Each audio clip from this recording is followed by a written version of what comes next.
ဘုရားသခင်လူခန္ဓာကိုယ်အရင်ဖန်ဆင်းတယ်ပေါ့ရှုံးကနေဖန်ဆင်းတယ်ပေါ့ရှုံးမြေကနေပြီးတော့ဘဝဥကျမ်းခန်းကြီးနှစ်မှာရှုံးကနေပြီးတော့တရံလောက်တယ်ရုပ်ပိုင်းကရှုံးနေလောက်တာရုပ်လောကပထဝီကဘာကြီးထဲမှာနေဖို့နော်သူကစအမှုရှိဖို့တဘာဝတည်းတူဖို့မြေကြီးကနေလုပ်တယ်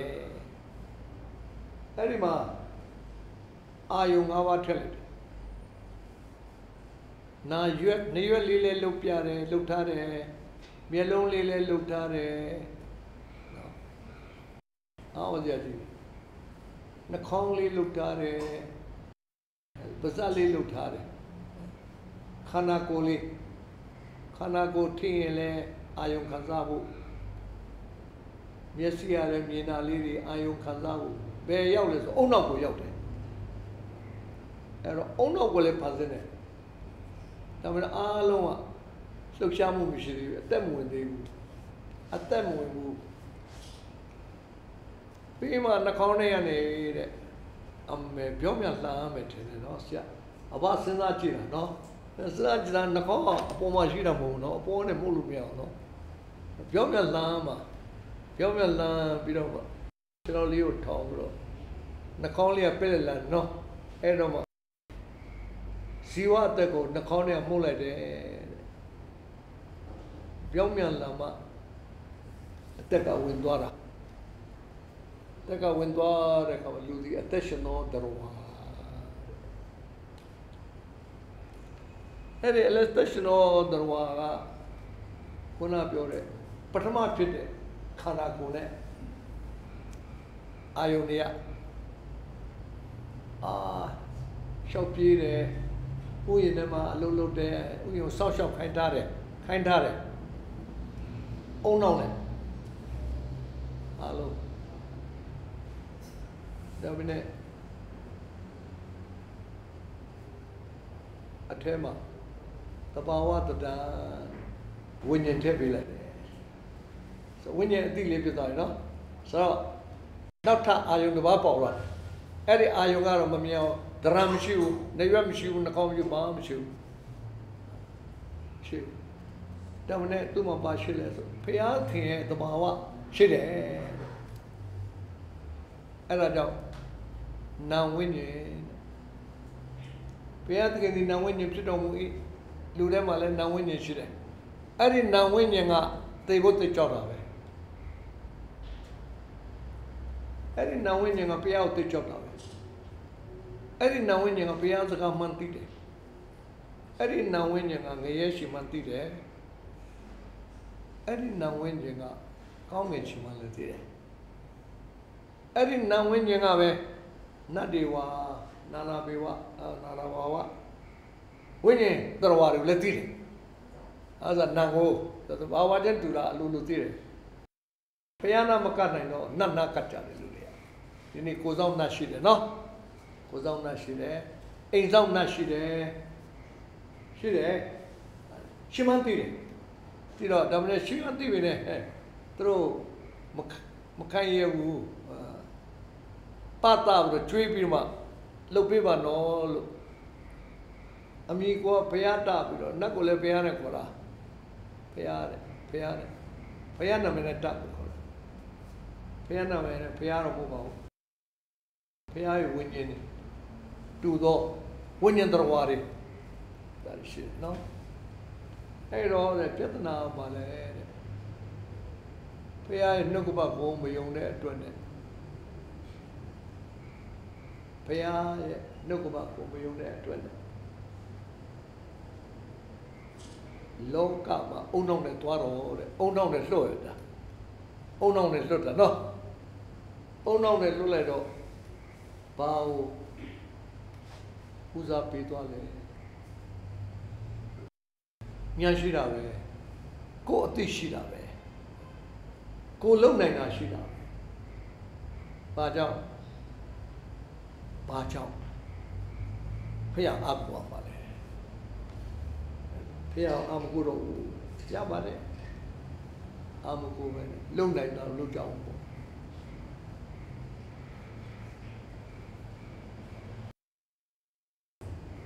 တော်လေအထဲတွေကတော့သိနေတယ်ဖះနဲ့ဆက်သွားရင်တော့နော်ဖះဆက်သွားရင်ဖះကိုစားလို့ဖះအကြောင်းသိကျင်တာပဲသိကျင်တဲ့ခါကျတော့ prophet တွေအဖြစ်ဘုရားသခင်ကမိမိအကြောင်းကိုဖော်ပြတယ်ဖော်ပြ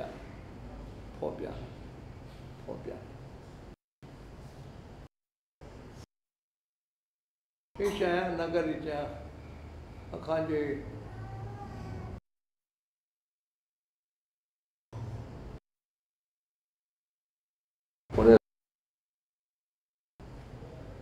ကြည့်ရှုတော့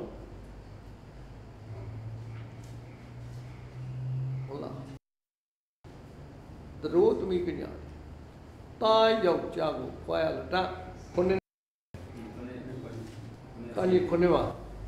ငါ73-74လောက်ပါလားမသိပါဘူးညာဘက်စာမျက်နှာဘယ်ဘက်ကောလာမရှိပါနဲ့အဲ့ဒါမှရှိတယ်ဖတ်လိုက်ပါဦးကြည့်ရှုတော့သူတို့သမီးကညာသည်ဒီလိုသူတို့သမီးကညာသည်ဘုရားတကယ်ဆွေးနွေးအားကြောင့်ပါမယ်ထိုတောင်းအေမာနွေလအမည်ဖြင့်ခေါ်ရမယ်အေမာနွေလမှာငါတို့နဲ့အတူရှိတော်မူသောဘုရား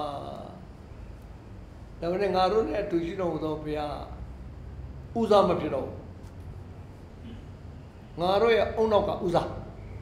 ငါတို့အစွမ်းကဥစားငါတို့မရရင်နတ်နဲ့ငါတို့အသက်ရှင်တယ်အဲ့တော့ပါတာရာတမျိုးနတ်စာရာတဖုံးရှိသမျှလဲကုန်တော့တာပဲတို့ပါတာနေတာနဲ့ကာကွယ်မဲ့အစာစားကြည့်ဖြစ်တာပဲပြောလိုက်တော့အိမ်ဆောင်နတ်တဲ့ကျွေးလိုက်ရတာမနေဘူးအဲ့ဒီမှာခုနပြောတယ်စင်နမောင်းဝှေ့သွားပြီတဲ့စင်နမောင်းဝှေ့ချသွားပြီနော်အဲ့ဒါဘယ်တော့မှလည်းမသိပါဘူးဟိုနောက်ဝှေ့ဒီနောက်ဝှေ့နေတာပါပဲနော်ပကုတ်ကူမှာဝှေ့သွားရတာအာနာပိုင်တွေကအဲ့ဒီရွာကိုရွှေ့လိုက်တဲ့ရွှေ့လိုက်အဲ့ဒါရွှေ့ရတဲ့အတွက်နဲ့တော်တော်လေးကျွန်တော်တို့ရဲ့သာသနာပြုဆရာဝင်လေးသွားပြီလေဘုရားကမသားတော့ရွာလုံးကျွတ်ရွှေ့သွားတာကောင်းကြီးဖြစ်တယ်ကောင်းကြီးဖြစ်တယ်အိမ်တက်တွေရသွားတယ်သူတို့တွေအိမ်တက်ရတယ်ပြီးတော့ဘာရလဲတလားမြေပါရတယ်အစိုးရပေးတာအခုတော့ပေ40ပေ60မြေပိုင်နေပြပကုတ်ကူမှာအဲဒီစင်ရသားတွေအဲ့ဒါကြောင့်လူတွေကတခါလေအပေါ်ကြည့်လိုက်ရင်မကောင်းတယ်လို့တဲ့ဒါနဲ့ကောင်းတယ်နော်ဒီကနေ့ပဲအပအကောင်းတွေမှာပါရောက်လာတယ်ဘုရားသခင်ကအစင်မဲ့တက်တည်ထူခြင်းနေတယ်ဆိုတော့အပတစ်ခါလုံးပြောပါတယ်နော်အပလည်းဆိုတော့မသိပါဘူးကွာအမှန်တကယ်ပြောပါမယ်ဆိုတကယ်ပြောတော့ပါဆိုတော့မသိပါဘူး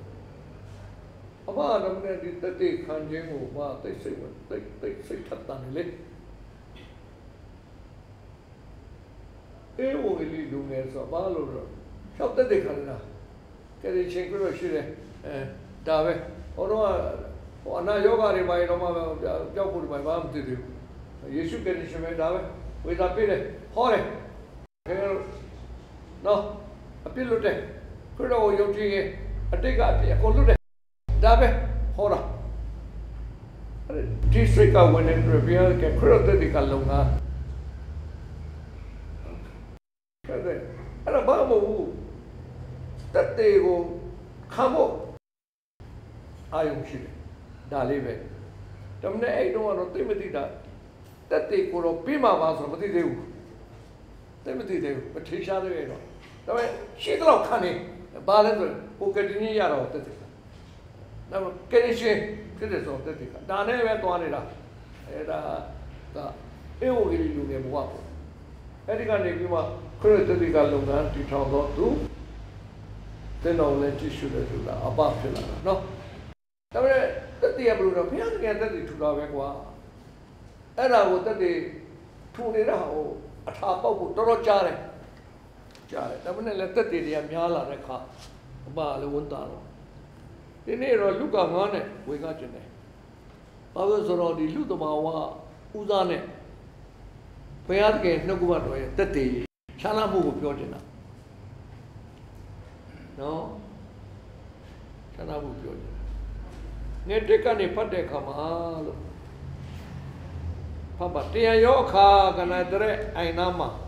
တရားရောအခါအကင်တဲ့အိုင်နာမှာရတော်မူ၍လူများတို့၏တရားသခင်တို့ကပတ်တရားတော်ကိုနားထောင်ခြင်းမှာကိုတော်အနည်းတို့သူ့ဝန်ချက်စဉ်ကာနာမှာစိုက်တော်ဒီနှစင်းတို့မြင်တော်မူ၏တငါရေလေထဲကထွက်၍ပိုက်ကွန်တို့ကိုရှိလျှော်လျက်နေကြ၏သူလီတို့ကစီမုန်၏လေထဲတို့ဝန်တော်မူပြီးလေကိုကာနာမှာအနည်းငယ်ကွာဖွင့်စီတဲ့မှာရှိမုန်ကိုအခွင့်တောင်းတော်မူ၏သူလီပေါ်မှာထိုင်တဲ့လူများတို့ကိုသုံးမဩဝါဒပြီးတော်မူ၏စကားတော်ပြတ်တော့ဟာမြေနဲ့ရာအရတို့ဆွေးကူတော့ပိုက်ကွန်မူဆက်၍ငါးကိုပုတ်ဆန်းလို့ရှိမုန်အမင်းတော်မူ၏ရှိမုန်ကလည်းတကယ်အကျွန်ုပ်ဒီတငယ်လုံးကျူးစားတော်လေတကောင်ကိုမြမရပါတို့ရတွင်အမင်းတော်ရှိရင်ပိုက်ကွန်ကိုချပါမယ်ဟုလျှောက်လေ၏ဘူရုတ်ချကြပြီးလျင်အလွန်များစွာသောငါတို့ကိုပုံမိသဖြင့်ပိုက်ကွန်ဒီချုပ်ပြတ်ဆရှိ၏တော်ပြီပြောပြီဒီနေ့ကလူဖြစ်တော့ကြောင့်လူနည်းလူဟန်သိပ္ပံလောကီပညာပေါင်းတဲ့အတိုင်းအတာတစ်ခုအတွက်အောင်မြင်ပါတယ်သူတို့တွေကငါဖမ်းတာအောင်မြင်ပါတယ်တငါးတွေပဲ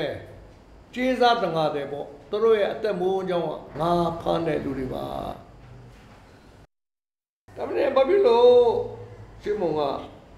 ကိုတော်ပြောရင်လုပ်ပါမယ်လို့ပြောတာလဲနော်ဆိုတော့အရှိမလည်းပါလူများတွေနှုတ်ကပတ်တော်ကိုနားတော်ပြတယ်။အော်ကြရင်တော့နှုတ်ကပတ်တော်ရှင်နှုတ်ကထွက်တာကိုနားတော်ပြတယ်။ဘာကြောင့်ဆိုအတွင်းအာယုံရှိလို့တဲ့ခုနပြောတဲ့ဒီလောကီပိုင်းနဲ့မပတ်သက်တဲ့အာယုံအဲ့ဒီအာယုံကစားတယ်နှုတ်ကပတ်စားတယ်စားလို့လာကြတာပြီးသွားပြီရှင်ယောဟန်ခန်းကြီး1မှာကြည့်လိုက်ရင်နှစ်ချင်းဆရာယောဟန်ရဲ့တပည့်ဖြစ်ကြတော့ဒီတငါတဲ့တွေနှစ်ချင်းဆရာယောဟန်ရဲ့တပည့်တွေသူတို့တွေပေါ့နော်နှစ်ချင်းဆရာယောဟန်ကလည်းနောက်တတ်တဲ့ဆက်ဆိုင်တဲ့ဟာကိုဟောကြားပြီးတော့ယောရမြတ်မှာဗတ္တိတံပေးပြီးသွားပါပြီဒါကြောင့်အငယ်35ကနေကြည့်မယ်တပန်ယောဟန်ဒီနက်ဖြန်နေနိုင်ဆိုတာဟာလေစေလောအပိုင်းအငယ်35အငယ်35တပန်ယောဟန်ဒီနက်ပြန်နေနိုင်တပိနှစ်ယောက်လုံးနဲ့အတူရနေယေရှုကြွတော်မူသည်ကိုမြင်လျင်ဖယားတကယ်ကုတငယ်ကိုကြည့်ကြတော်ဆို၏တပိနှစ်ယောက်တို့သည်သူစကားကိုကြားလျင်ယေရှုနောက်တော်သို့လိုက်ကြ၏ယေရှုသည်လှည့်၍သူတို့လိုက်ကြသည်ကိုမြင်တော်မူလျင်အဘယ်အလိုရှိတည်းဟုမိတော်မူ၏သူတို့ကရမ်ဘီကိုတော်သည်အဘယ်မှနေတော်မူတည်းဟုမိလျှောက်ကြ၏ရမ်ဘီအနေကအရှင်ဘုရားဟုဆိုလိုတည်းယေရှုကလည်းလာ၍ကြည့်ကြတော်ဟုမင်းတော်မူ၏သူတို့သည်တွား၍နေတော်မူရာအရာကိုကြည့်ကြ၏ထိုအစဉ်ဒီဆေနာယေစဉ်ပြည့်၍မူးထုတ်ပြီးတိုင်အောင်အထံတော်၌နေကြ၏လောဟာဤစကားကိုကြား၍နောက်တော်သို့လိုက်တော်သူနှစ်ယောက်တို့တွင်တယောက်ကရှိမုန်ပေတရုမီအန်ရီပီရီထိုသူဒီမိမိအကူရှိမုန်ကိုရှိဥစွာတွေ့ရငါတို့ဒီမေရှိကိုမေရှာကိုတွေ့ကြပြီပြောဆိုတဲ့သူ့ကိုယေရှုထံသို့ပို့ဆောင်ပြီးမေရှာအနေကခရစ်တော်ဆိုလိုတည်းယေရှုသည်သူကိုကြည့်ရှု၍တဲ့ဒီလော၌တာရှိမုန်သည်ကေပအမေတိကိုရ ရလာတဲ့လူပင်တော်မူ၏ကေပအနေကပြည်သူဟုဆိုသည် တော်ပြီဟောအရင်ကိုရောနဲ့တွေ့ပြီးပြီနော်